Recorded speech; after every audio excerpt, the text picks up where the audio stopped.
Quero convidar você a abrir a sua Bíblia junto comigo em Apocalipse capítulo 3.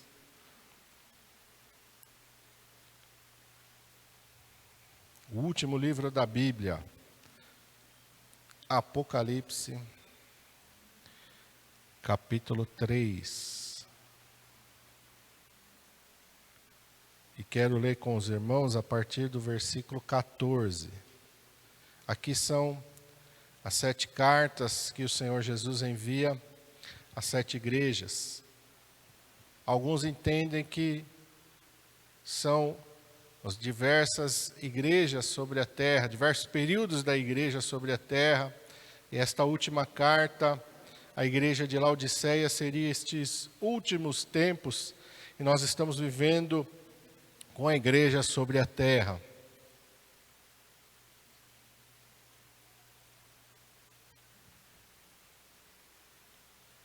Todos acharam? Amém? Vamos ler. E ao anjo da igreja que está em Laodiceia, escreve: Isto diz o Amém, a testemunha fiel e verdadeira, o princípio da criação de Deus. Eu sei as tuas obras, que nem és frio nem quente. Quem dera foras frio ou quente. Assim, porque és morno e não és frio nem quente, vomitar-te-ei da minha boca. Como dizes, rico sou, estou enriquecido e de nada tenho falta, mas não sabes que és um desgraçado, miserável, pobre, cego e nu.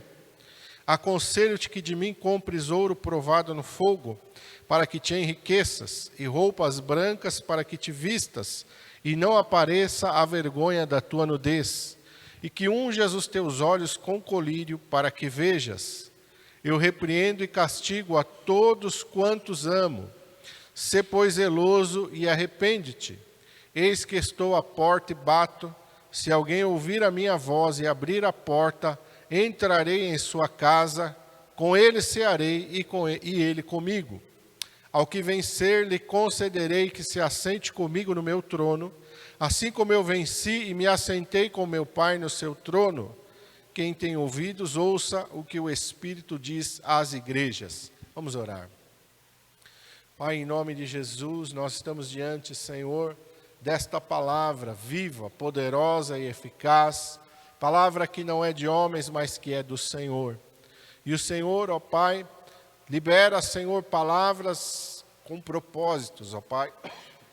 E nesta manhã, o Senhor tem um propósito para entregar esta palavra através do Teu Espírito Santo às nossas vidas e aos nossos corações. Também aos amados que nos acompanham, que nos assistem, ou que podem assistir uma gravação, não importa, Pai.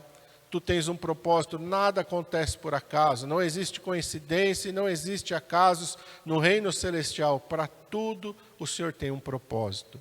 E nesta manhã nós queremos ouvir a Tua voz. Eis-me aqui, Senhor, como simples vaso, como um simples instrumento. E que o Senhor possa falar, e que o Senhor possa agir, ó Pai, através da minha vida. Senhor, importa que o Senhor cresça e que eu diminua, Senhor. Importa, Pai, que o Senhor venha falar e que, ó Pai, eu apenas seja um canal pelo qual o Senhor entrega a Tua mensagem à Tua igreja e ao Teu povo. Que o Teu Espírito Santo possa fazer aquilo que lhe agrada, aquilo que está preparado e determinado no seu coração sobre a Tua igreja. Eu te peço, em nome de Jesus. Amém. Glória a Deus. Esta é uma palavra para uma igreja, não só, creio, de um determinado período, de um determinado lugar, mas para a igreja em vários períodos e em vários lugares e em várias épocas. E quando aqui o Senhor me levou a esse texto, o Senhor começou a me mostrar aqui, eu fui detalhado, às vezes eu vou lendo e vou meditando ali e vou perguntando, né, Senhor, o que o Senhor quer dizer? E ali eu vou sobre aquele texto ali. E primeira coisa que o Senhor me chamou a atenção está no verso 15. Eu sei as tuas obras, que nem és frio nem quente, quem deras fora frio ou quente. Primeira coisa que o Senhor, nesta mensagem, porque lá no verso 14, o Senhor está falando, endereçando essa carta ao anjo da igreja, seria ao pastor, ao líder. Mas era uma carta que não era endereçada só ao seu líder, mas era também endereçada a toda aquela comunidade. E ali o Senhor se apresenta como a mim, como a fiel testemunha, testemunha verdadeira, o princípio da criação de Deus. Um Deus que sabe tudo, que conhece todas as coisas. Um Deus que fala a verdade. Um Deus que é fiel na sua palavra. Um Deus que conhece todas as coisas desde o princípio até o fim. Esse é o nosso Deus. E a primeira exortação que o Senhor traz para a sua igreja: eu sei as tuas obras, eu te conheço. Deus nos conhece. Deus sabe quem nós somos, espiritualmente, humanamente, de qualquer maneira Deus nos conhece. Mas aqui o Senhor está falando espiritualmente. E espiritualmente Deus fala: não és frio nem quente. Quem deras fora frio ou quente. O morno aqui, o Senhor falou, é a indecisão, a falta de posicionamento. E o Senhor me lembrou quando Elias foi levantado e ele repreendeu os filhos de Israel ali, quando ele estava desafiando os profetas de Baal, e ele disse para os filhos de Israel: por que cocheais entre dois pensamentos? Israel estava vivendo dias de um sincretismo religioso, estava misturando o culto a Deus com o culto a Baal, com o culto a Azerá. Estava tendo uma mistura, estava tendo um sincretismo, estava tendo uma coisa lá que não agradou a Deus. E Elias foi levantado para exortar ao povo: olha, por que vocês estão cocheando entre dois pensamentos? Se Baal é Deus, vai e serve a Baal. Mas se o Senhor é Deus, sirva a Deus. Para de ficar misturando. Para de ficar nessa indecisão. Para de ficar com, como diz um ditado dos antigos, com o pé em duas canoas. Não vai dar certo. Para de ficar com o pé na igreja, com o pé no mundo. É isso que Deus está falando. Olha, o crente tem que ser de decisão. Para de ficar nessa mistura. Hoje é crente, amanhã está na festa junina, depois da manhã está no carnaval. Para com isso. Isso não agrada a Deus. Seja uma pessoa sim, sim ou não, não. Jesus diz sim, sim ou não, não. O que passa disso é da onde? Da onde que vem? De procedência do maligno. E quantos crentes hoje estão andando na procedência do maligno? Ah, não. Tem nada demais. Ah, não. Isso aqui não tem nada a ver. Esse não tem nada a ver. Esse não tem nada demais. Muitas vezes provém do maligno.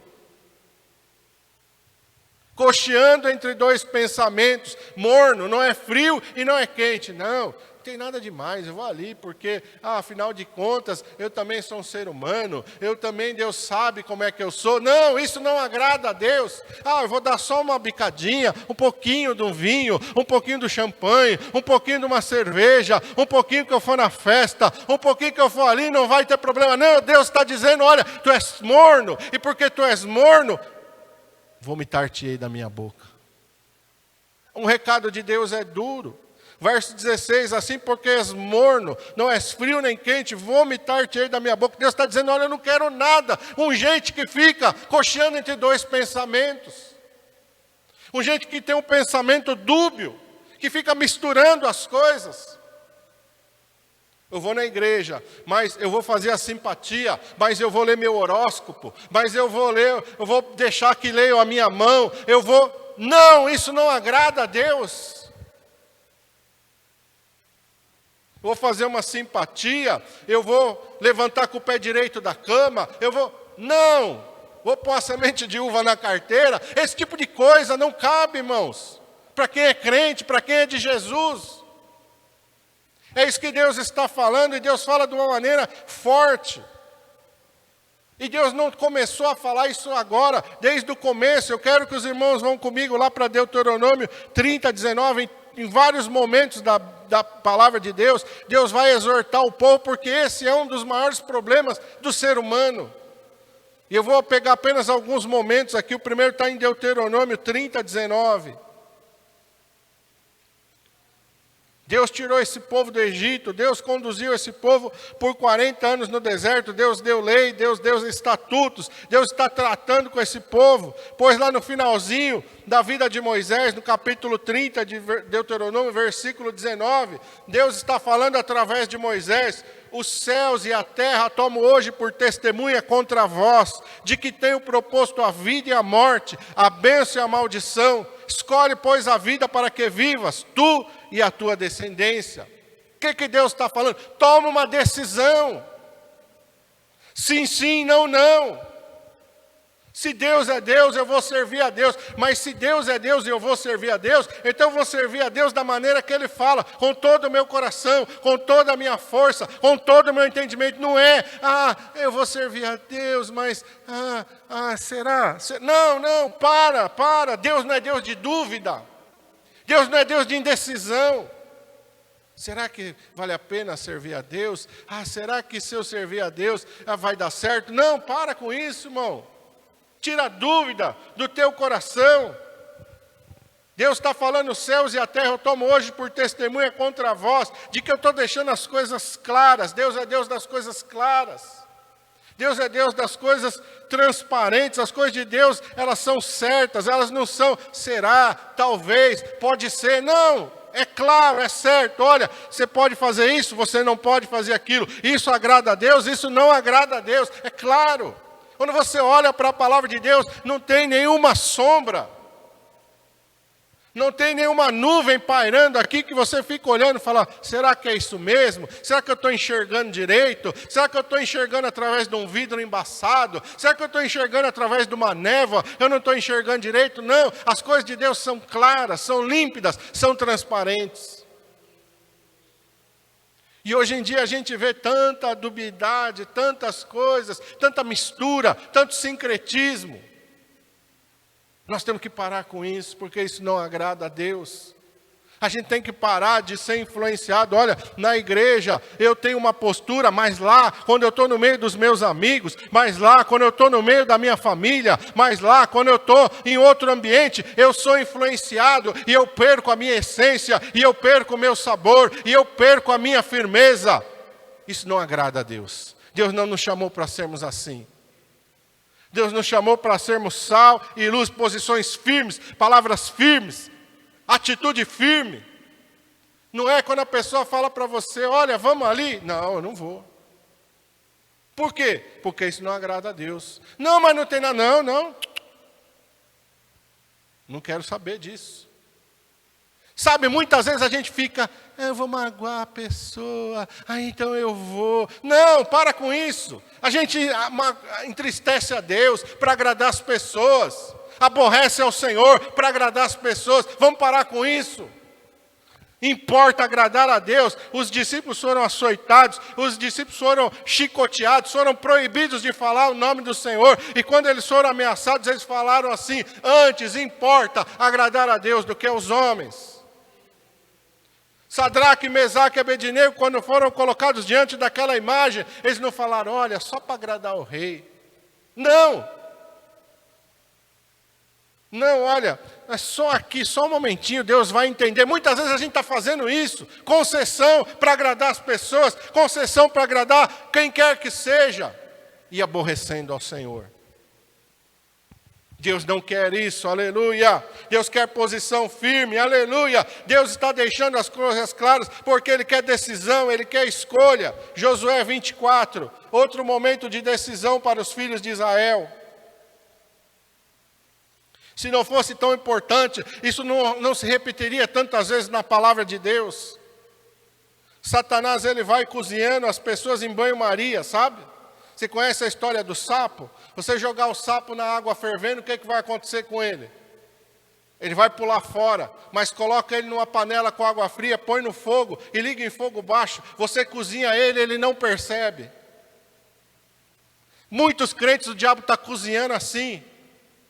Está cozinhando assim, Ele não vem com uma coisa que agride, mas Ele coloca uma pessoa, Ele coloca alguém que você gosta, Ele coloca alguém que te agrada, Ele coloca alguém que te afaga, alguém que mexe lá no teu interior, e aí você fica sem jeito de falar não para Ele, você fica sem jeito de magoar a pessoa, você fica sem jeito e você não quer ferir a pessoa, e aí você desagrada a Deus. E o diabo vai te cozinhando em banho-maria. Josué 24:15. Josué está no final da vida dele. E ele está alertando o povo.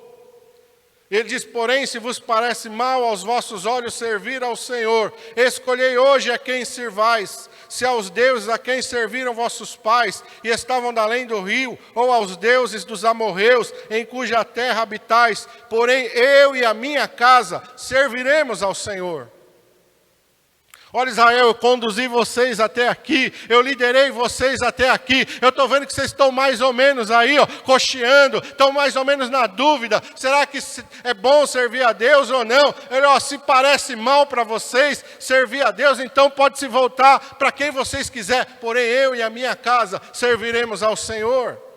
Irmãos, tem muitas vezes, é isso que falta em nós. Uma posição de dizer, não, espera aí. É só isso aqui? Não, é só isso aqui não. Isso aqui para mim, não. Isso aqui não. Isso aqui não serve para mim. Olha, isso aqui, não. Posicionamentos. Posicionamentos com as coisas de Deus. O que está em primeiro lugar na minha vida? Não adianta a gente falar da boca para fora. É nas nossas atitudes que Deus vê onde é que Ele está na nossa vida. É na importância que eu dou para a palavra dEle, é na importância que eu dou para a oração, é na importância que eu dou para estar na igreja, é nisso que Deus está vendo onde está meu coração, não é quando eu falo, Jesus, eu te amo. Porque diz aí o pessoal que brinca, até papagaio fala, falar até papagaio fala. Você já viu? Na internet tem até os papagaios que dá glória a Deus, que ora, que canta, mas o papagaio está entendendo o que ele está falando? Se ensinou ele a dar glória a Deus, ele vai dar glória a Deus. Mas tem outro que ensina ele a xingar, ele vai xingar. Ele está repetindo, ele não sabe o que ele está falando. Mas o crente, não adianta falar, eu amo ao Senhor. Aí passa a semana inteira, não ora, não lê a Bíblia, não faz nada. Como é que ama a Deus assim? Como é que passa a semana inteira sem abrir a Bíblia? Como é que passa a semana inteira sem orar? Amando ao Senhor desse jeito, que amor é esse? Que amor é esse? Que não tem interesse, que não deseja estar perto, que não deseja agradar. Que amor é esse? Se vem qualquer pessoa e te leva para fazer aquilo que aborrece ao Senhor, como é que você ama a Deus dessa maneira? É tempo da gente se posicionar. 1 Reis, capítulo 18, é a passagem do profeta Elias, outro período difícil de Israel. Mas Deus sempre, nesses períodos difíceis, Ele levanta alguém para trazer essa mensagem forte. 1 Reis 18, 21.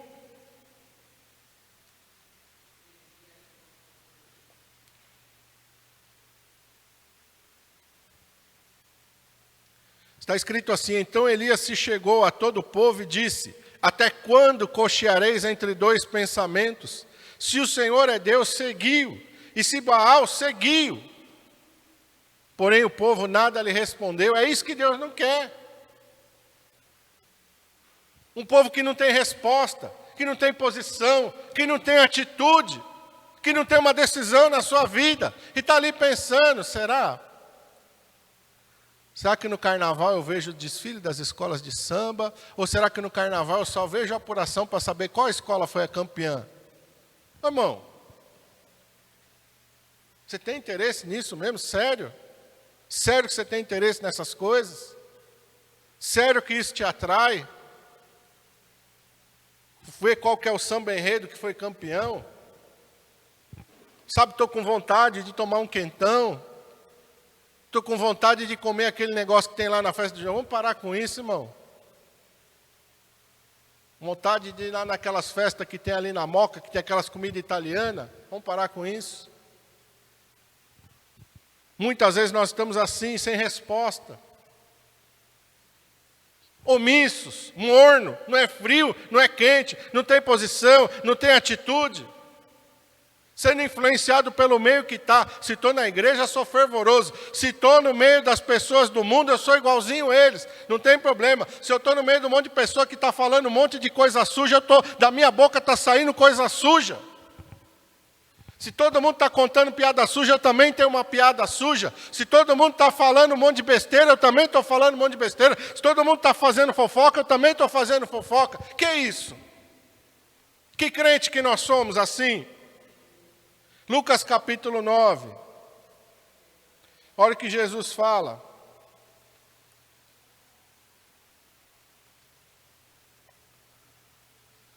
Versículo 23, a partir do 23. Lucas 9, a partir do 23. E dizia a todos: se alguém quer vir após mim, negue-se a si mesmo. Tome cada dia a sua cruz e siga-me. Porque qualquer que quiser salvar a sua vida, perdê-la-á. Mas qualquer que por amor de mim perder a sua vida, a salvará. Porque que aproveita o homem granjear o mundo todo, perdendo-se ou prejudicando-se a si mesmo? Porque qualquer que de mim e das minhas palavras se envergonhar, dele se envergonhará o Filho do Homem, quando vier na sua glória, e na do seu Pai, e na dos santos anjos. Quantas vezes a gente é omisso? A gente vê as coisas erradas acontecendo e a gente fica de boca fechada, porque a gente se envergonha do Filho do Homem, porque a gente se envergonha de ser taxado, porque a gente se envergonha das pessoas olhar para nós e dizer: ei, você é radical, ei, você é tapado, ei, você é mente quadrada. Então a gente se envergonha, a gente cala a boca. Mas Jesus não chamou a gente para fazer isso.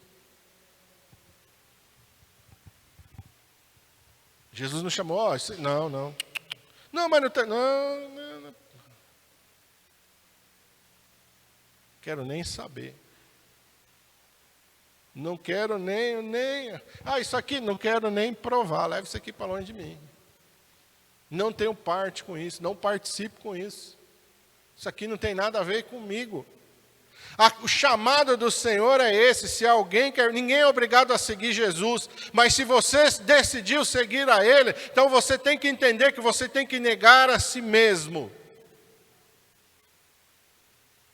Ninguém é obrigado a seguir Jesus, mas se você decidiu seguir ao Senhor, a primeira coisa, negue-se a si mesmo. Eu não estou com vontade de orar. Não interessa, eu vou orar. Eu não estou com vontade de ler a Bíblia, eu vou ler a Bíblia. Não tenho costume de ler, eu não gosto de ler, eu vou ler a Bíblia, porque eu sou instruído a ler a Bíblia. Não importa o que eu penso, não importa o que eu sinto, não importa o que eu gosto, negue-se a si mesmo. Eu não estou com vontade hoje, não importa. Estou desanimado hoje, não importa. Negue-se a si mesmo. Tome cada dia a sua cruz e siga-me. A cruz vem antes da coroa. Paulo vai falar, quando ele fala acerca do Senhor Jesus Cristo, em Filipenses, quando ele se esvazia a si mesmo, quando ele é obediente até a morte de cruz. Aí depois ele vai completar: por isso Deus o exaltou soberanamente, lhe deu um nome, está acima de todo nome, para que ao nome de Jesus todo joelho se dobre, Jesus nos deu um exemplo, irmãos. A cruz vem antes da exaltação, a cruz vem antes da coroa. Quem não está disposto a tomar a sua cruz, não vai receber coroa. Quem não está disposto a ir para a cruz, não vai chegar no dia da coroa, não vai receber coroa. A cruz vem antes. Primeiro eu tenho que ir para a cruz, primeiro eu tenho que morrer, para que depois eu possa receber a coroa. Paulo fala: completei a minha carreira, combati o bom combate, completei a minha carreira, guardei a fé. Depois de toda a vida que ele passou, e ele fala em naufrágios muitas vezes, em açoites muitas vezes, em prisões muitas vezes, apedrejado, olha, tantas coisas que ele passou, mas no final ali, ele passa uma vida ali de cruz, de privação, de sofrimento, mas no final, quando ele chega no final, ele fala: agora eu estou aguardando a coroa da justiça. A cruz eu assumi, a cruz eu carreguei, a cruz me matou, mas agora chegou a hora da recompensa, chegou a hora da coroa. É isso que nós precisamos entender. Porque, vamos voltar para Apocalipse 3. Qual é a consequência de levar uma vida morno?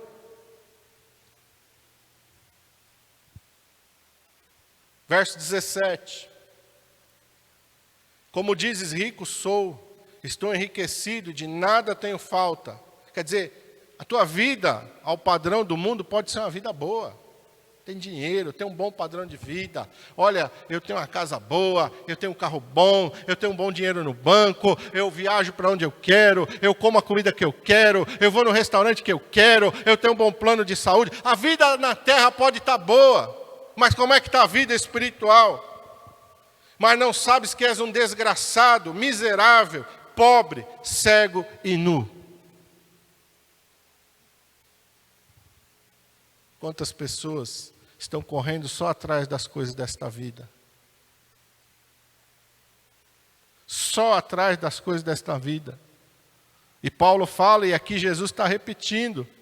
Não, Jesus não está repetindo o que Paulo fala, mas é o mesmo Espírito, é o mesmo princípio. Paulo fala assim, a nossa esperança é só nesta vida, somos os mais miseráveis de todos os homens. Se eu sigo a Cristo só para alcançar coisas materiais, eu sou o mais miserável de todos os homens. E aqui Jesus está dizendo, pode estar rico aqui nesse mundo, pode ter dinheiro aqui nesse mundo, pode achar que nada falta para você sobre este mundo, mas não sabes que espiritualmente é um desgraçado, está fora da graça de Deus. Isso é uma palavra forte, desgraçado, né? Quer dizer que você está fora da graça de Deus. Está perdido. Quem está fora da graça de Deus está perdido, está condenado. É isso que Deus está falando aqui, é desgraçado, miserável, não tem nada para apresentar diante de Deus. Nada, a vida está vazia, completamente vazia, porque Deus não quer saber da tua escritura, Deus não quer saber da tua conta bancária, Deus não quer saber dos teus títulos. Quando você chegar diante de Deus, nada disso você vai apresentar diante de Deus. Deus não quer saber onde você estudou, Deus não quer saber onde você formou, Deus não quer saber onde você trabalhou, Deus não quer saber onde você morou, Deus não quer saber nada disso. Deus quer saber o que você fez para o reino dEle. É isso que interessa para Deus. Você tomou sobre si a sua cruz, você disse não para você mesmo, você viveu de acordo com a palavra de Deus, amém, aleluia. Se não, irmão, o resto não interessa para Deus. Pastor, como é que o senhor está falando uma coisa dessa? A parábola do rico e Lázaro. O que o rico tinha nesse mundo? Tudo. O que Lázaro tinha nesse mundo? Nada. Quando morreram, adiantou o rico ter tudo nesse mundo? Não, porque o rico não tinha Jesus no coração. Lázaro não tinha nada nesse mundo, mas tinha Jesus. Quando morreram fez toda a diferença. Um foi para o céu, outro foi para o inferno. É por isso que Jesus está falando. Dizes, rico sou, estou enriquecido, de nada tenho falta, mas não sabes que és um desgraçado, miserável, pobre, cego e nu. Tem remédio? Tem conserto? Tem. Verso 18, aconselho-te que de mim compres ouro provado no fogo, para que te enriqueças, roupas brancas para que te vistas, e não apareças a vergonha da tua nudez, e que unjas os teus olhos com colírio, para que vejas. Eu repreendo e castigo a todos quantos amo, sê pois zeloso e arrepende-te. Tem conserto, tem jeito ainda. Mas o que você tem que fazer? Jesus fala aqui, de mim compres ouro provado no fogo. Pastor, não estou entendendo. 1 Pedro 1,7, volta aí um pouquinho. O grama do ouro está tão caro. Não, não é ouro, não é esse ouro aí não. Não é o ouro metal humano, físico, que tem sobre essa terra, não. 1 Pedro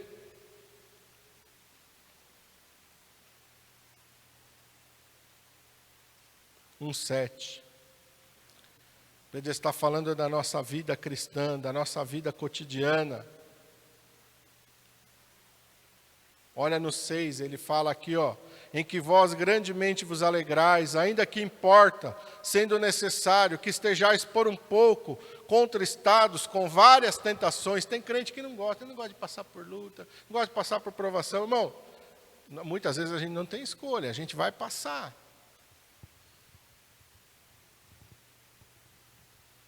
Mas tem gente que por causa de uma luta, por causa de uma tribulação, abandona a fé. E Pedro está falando, é necessário. Por que é necessário passar por lutas e tribulações? Verso 7. Para que a prova da vossa fé, muito mais preciosa do que o ouro que perece, e é provado pelo fogo, se ache em louvor, honra e glória, na revelação de Jesus Cristo. Aleluia! As lutas, as tribulações que você vai passar têm um propósito. E qual é esse propósito? Refinar a sua fé, apurar a sua fé. Aleluia! Você está doendo, mas você não desiste de Jesus. Você está sofrendo, está chorando, mas você diz, atrás eu não volto, o mundo não tem nada para mim, eu vou seguindo em frente. Olha, mas parece que nada está dando certo, parece que está tudo dando errado, eu não tenho o que eu quero, eu não consigo o que eu quero, a vida que eu sonhei para mim parece que eu não vou alcançar. Você não diz, não me importo com nada disso, importa agradar a Deus, importa obedecer aos seus mandamentos, importa caminhar com Jesus. Aleluia! É isso que importa para mim, e a Bíblia chama esta fé que não desiste por causa das lutas, por causa das tribulações, por causa das coisas deste mundo. Ela é mais preciosa do que o ouro que perece e é provado pelo fogo. É esse ouro que Jesus está falando. Aconselho que de mim compres ouro puro, provado no fogo. Olha, aconselho, meu irmão, que você começa a entender que a caminhada comigo, você vai passar por lutas, você vai passar por aflições, mas não são as lutas nem as aflições que vão fazer você retroceder e vão fazer você desanimar na sua fé. Não é por causa de uma provação que você vai dizer, eu não vou mais orar, eu não vou mais na igreja, eu não quero mais saber das coisas de Deus. Não, vai em frente, aleluia. Ainda que você não entenda, ainda que você não compreenda, siga em frente, porque está apurando uma fé preciosa, mais pura do que o ouro. É esse ouro que Jesus fala, aconselho que de mim compres ouro, aleluia, provado no fogo. Aconselho que a tua fé seja firme, aconselho que a tua fé seja inabalável, aconselho que a sua caminhada comigo seja uma caminhada firme, forte e constante. Depois ele fala aqui, roupas brancas para que te vistas. Apocalipse 19, 8, vamos lá. Vai um pouquinho mais para frente. Não vai ter a loja da roupa celestial nessa terra. Mas você tem que preparar a tua roupa. Porque ali ele faz uma advertência. Você tem que ter roupa branca para que te vistas e não apareças à vergonha da tua nudez. Nós não podemos comparecer diante de Deus nu. E onde que a gente encontra essa roupa branca?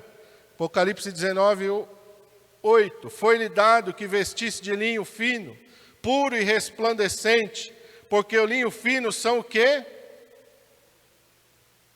As justiças dos santos, os atos de justiça dos santos.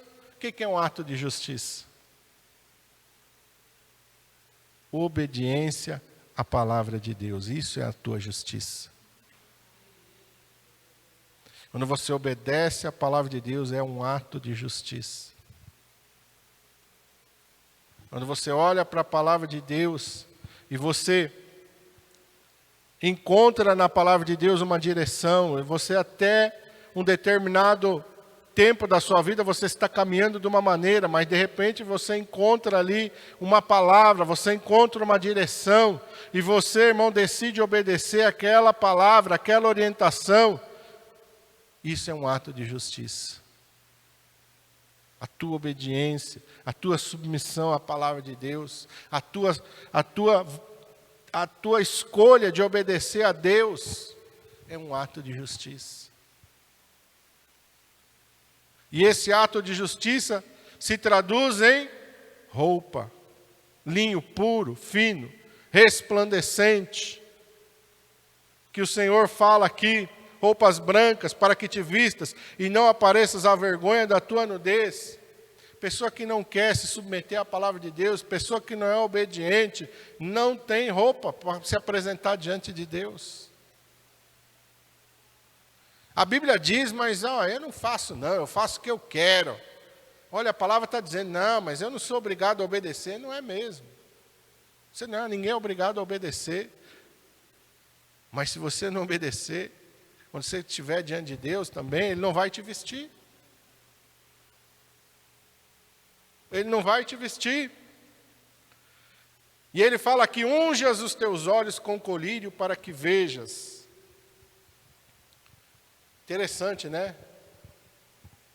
Porque você pega o colírio não para ungir o teu olho, você pega o colírio para pingar no teu olho, não é? Mas aqui ele usa a expressão de ungir. Ungir é como se passasse assim algo, não pingasse.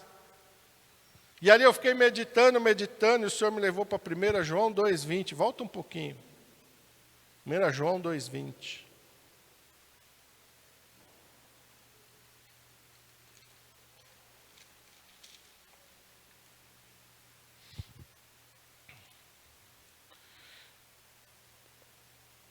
João está falando sobre discernimento nos últimos dias. Eu vou começar no 18 aqui para você entender. Filhinhos, é já a última hora, e como ouvistes que vem o anticristo, também agora muitos se têm feito anticristos. Por isso conhecemos que é já a última hora. Saíram de nós, mas não eram de nós. Porque se fossem de nós, ficariam conosco. Mas isto é para que se manifestasse que não são todos de nós.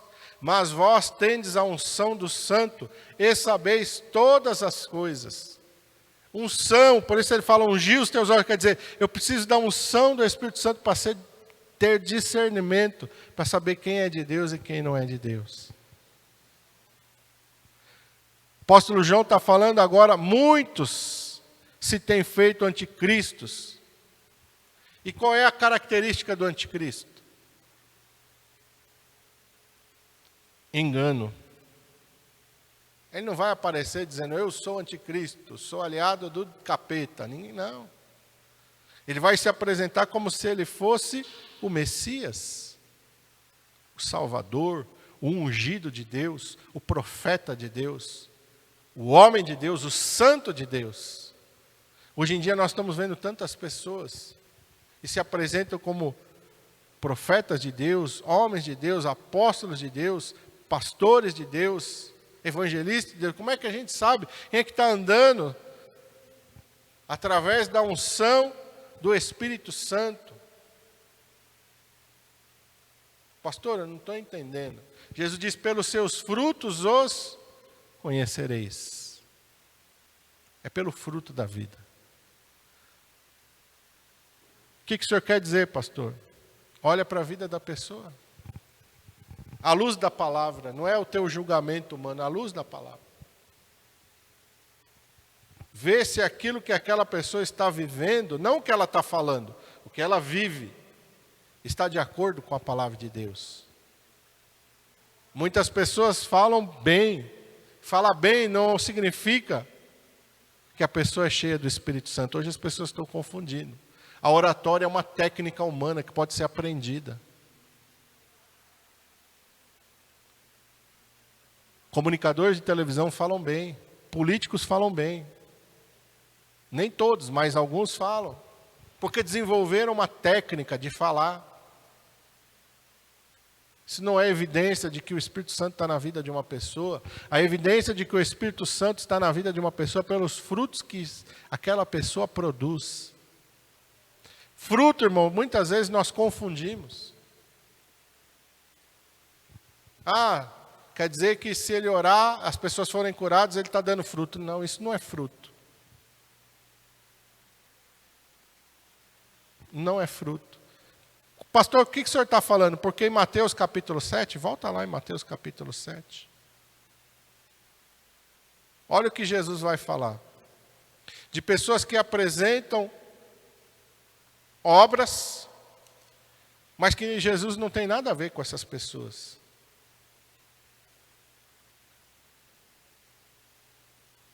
A partir do 15, Mateus 7, 15. Acautelai-vos, porém, dos falsos profetas, que vêm até vós vestidos como ovelhas, mas interiormente são lobos devoradores. Por seus frutos os conhecereis. Porventura colhem-se uvas dos espinheiros, ou figo dos abrolhos? Assim toda árvore boa produz bons frutos, e toda árvore má produz frutos maus. Não pode a árvore boa dar maus frutos, nem a árvore má dar frutos bons. Toda árvore que não dá bom fruto, corta-se, lança-se no fogo. Assim pelos seus frutos os conhecereis. Nem todo que me diz Senhor, Senhor entrará no reino dos céus, mas aquele que faz a vontade de meu Pai que está nos céus. Muitos me dirão naquele dia, Senhor, Senhor, não profetizamos nós em Teu nome? Em Teu nome não expulsamos demônios? Em Teu nome não fizemos muitas maravilhas? Então eu lhes direi abertamente, nunca vos conheci, apartai-vos de mim, vós que praticais a iniquidade. Jesus está fazendo uma separação entre obras e frutos. Expulsar demônio, profetizar, curar enfermos, são obras, não são frutos. Qual é o fruto, pastor? Você está olhando para a vida da pessoa, a pessoa está mentindo, é um fruto mau. A pessoa adultera, é um fruto mau. A pessoa, ela se apresenta como uma pessoa de Deus, mas ela está seguindo o quê? Ela está ali, é uma pessoa de Deus, ela é muito boa, só que ela está lá numa igreja errada, que tem umas imagens, que tem umas estátuas, mas ele é de Deus. Não, não é de Deus, não. A idolatria é um dos pecados que Deus mais condena na sua palavra, de Gênesis a Apocalipse. A idolatria é pecado. Não, mas ele é tão bom, olha, ele fala tão bem, ele é uma pessoa tão boa, tem tanta luz. Não, não tem luz nenhuma, não. Está na idolatria? Está servindo aos ídolos? Não tem luz nenhuma, é trevas que estão na vida dele. Deus não compactua com imagem, com idolatria. Não tem luz nenhuma. Isso é engano, é uma mentira. Está indo para o inferno. Porque Deus não compactua. Não, é cheio, ou pode estar na igreja, tem um título de pastor, de apóstolo, de profeta, seja o que for. Qual é a vida dele? Ele tem só um problema, né? Ele deixou da mulher umas 2, 3 vezes, mas ele é uma pessoa... Não, o fruto não está sendo bom. O fruto não está bom. Pastor, então como é que essa pessoa ora e ainda acontecem as obras? Porque os dons de Deus são sem arrependimento. Deus dá o dom para a pessoa, se a pessoa descambou, se a pessoa começou a adulterar, se a pessoa começou, Deus não retira o dom da pessoa. Mas não significa que o Espírito Santo está ali dentro da vida da pessoa, mas não, se retira. Como se retirou de Sansão. O Espírito Santo sai, como se retirou de Saul. Saul deixou de ser rei no dia que o Espírito Santo saiu dele? Não, continuou reinando. Os dons são sem arrependimento. Deus ungiu ele rei, ele continuou reinando até o fim da vida dele. Mas o Espírito Santo se retirou. E aí veio o demônio, ele ficou possuído por demônio.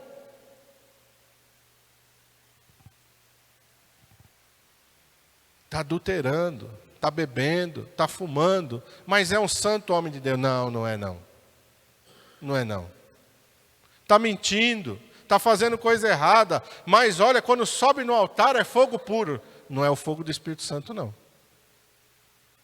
Não é o fogo do Espírito Santo, não. É espírito de engano.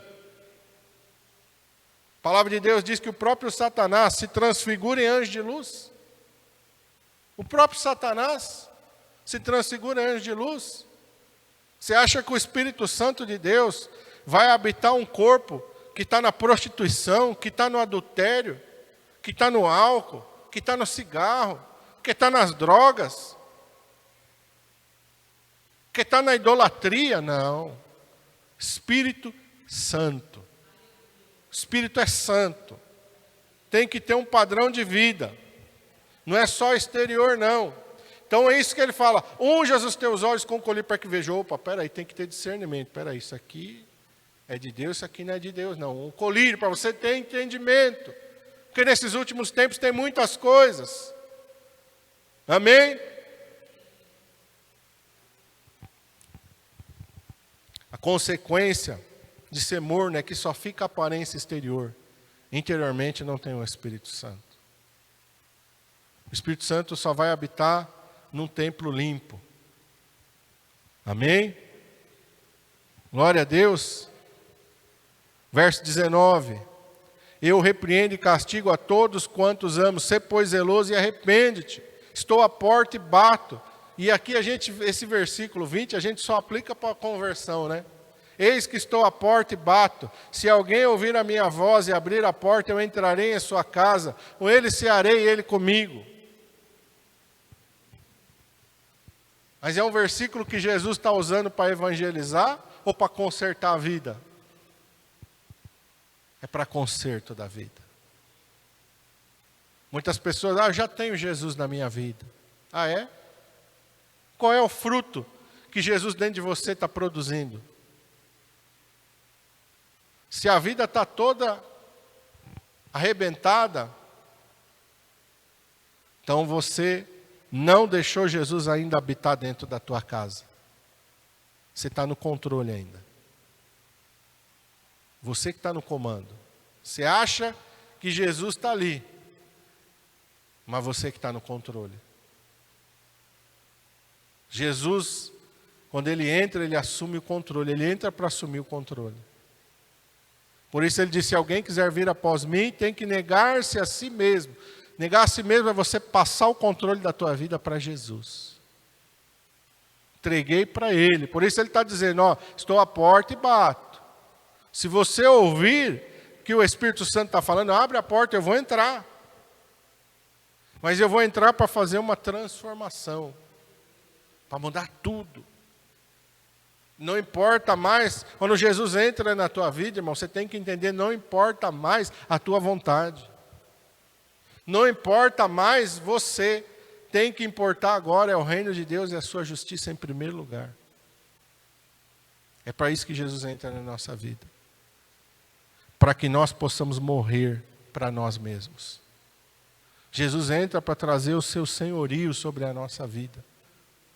Ele não entra para você colocar ele lá num quartinho, lá, onde ele não tem voz, onde não tem expressão, onde você faz o que você quer, quando você quiser, na hora que você quiser. Você não tem temor nenhum, você fala o que você quer, você vê o que você quer, você não tem temor nenhum, você abre o teu WhatsApp, está cheio de porcaria, cheio de lixo, a tua internet lá, os filmes, as séries, as coisas que você gasta o seu tempo, está tudo cheio de porcaria. E Jesus está ali, ignorado, sem voz. Não, ele não entra na nossa vida para ficar sem. Ele entra para assumir o senhorio, para assumir o governo, para assumir o controle na nossa vida. Porque tem uma recompensa, irmão. Tem uma recompensa, aleluia. Verso 21, ao que vencer, lhe concederei que se assente comigo no meu trono, assim como eu venci e me assentei com meu Pai no seu trono. Tem uma recompensa eterna nos céus. As coisas deste mundo são passageiras. A nossa vida aqui nessa terra é passageira. Por isso que vale a pena a gente abrir mão de tudo aqui para conquistar uma recompensa eterna nos céus. Aquilo que Jesus está prometendo não vai durar 30, 40 ou 50 anos. Aquilo que Jesus está prometendo vai durar por toda a eternidade, para sempre e sempre. É isso que nós precisamos entender. Feche teus olhos. Aleluia, Senhor. O Senhor é aquele que fala de maneira forte, Senhor. De maneira séria. De maneira, Senhor, que muitas vezes nos chacoalha, Pai. Mas o Senhor disse aqui, eu repreendo e castigo a todos quantos amo.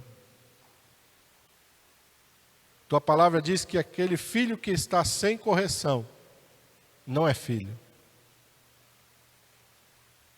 A correção vem para o nosso bem, para nos guardar do mal. Quando o pai ama seu filho, ele não vai deixar o seu filho colocar o dedo numa tomada, não vai deixar o seu filho se aproximar de uma janela muito alta. Ele vai zelar pelo seu filho. Muitas vezes a criança não vai entender, ela vai querer aquilo, mas o pai vai dizer não, a criança vai chorar e o pai vai continuar dizendo não, porque ele não quer o mal do seu filho. Não quer que seu filho sofra uma descarga elétrica, ele não quer que seu filho sofra uma queda, um acidente. e coloca em risco a sua vida, a sua integridade física. Por isso ele vai proteger o seu filho, ainda que seu filho não entenda, ainda que seu filho não compreenda, ainda que seu filho fique chorando, fique magoado, fique sentido, não tem problema. O importante é assegurar o bem do filho. E é assim que o nosso Deus nos olha. Ele quer o nosso bem. Ele quer muitas vezes nos chacoalhar, como aqui nós lemos lá desde Moisés, Josué, Elias, o Senhor Jesus, Apocalipse de novo, chacoalhando. Acorda, desperta, toma posição, toma atitude, para que você possa reconhecer aquilo que Deus tem falado e colocar em prática na tua vida. Para que Deus venha te recompensar com uma coroa de glória. É isso que é o projeto de Deus para a tua vida. Que você seja fiel até a morte, para receber uma coroa de glória. Para receber uma coroa de vida. Vida eterna, não a vida passageira neste mundo. Com recompensas eternas, muito superiores às coisas desta terra. Em breve tudo isso daqui vai acabar, vai passar. Muito em breve, este mundo vai passar. Tua palavra diz que o mundo passa e a sua concupiscência passa. Mas aquele que faz a vontade do Senhor permanece para sempre. Nós possamos estar buscando fazer a vontade do Senhor, para podermos permanecer para sempre. Senhor, é isso que nós te pedimos nesta manhã, em nome de Jesus.